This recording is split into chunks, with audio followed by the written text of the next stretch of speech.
room of the White House and near the 12th anniversary of the Obama-era DACA policy, President Biden announced his administration is shielding hundreds of thousands of migrants in the country illegally from deportation. Tonight, we have another example of the border crisis reaching far beyond the border. A vicious attack on a teenager in New York being blamed on a person in the country illegally. In front of Democratic senators from Nevada, California, Colorado, Arizona, and New Mexico, the president campaigned on the issue.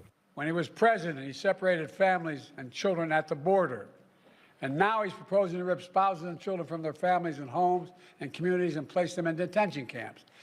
In national news, a suspect facing charges in the death of a nursing student in Georgia was denied bond by a judge this morning.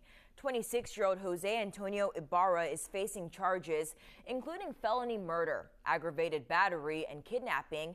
The victim, 22-year-old Laken Riley, went out for a jog Thursday and never came back. Police later found her body with visible injuries near a lake on the campus of the University of Georgia.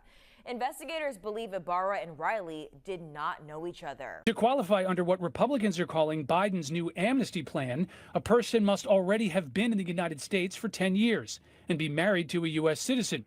They also cannot have a criminal record.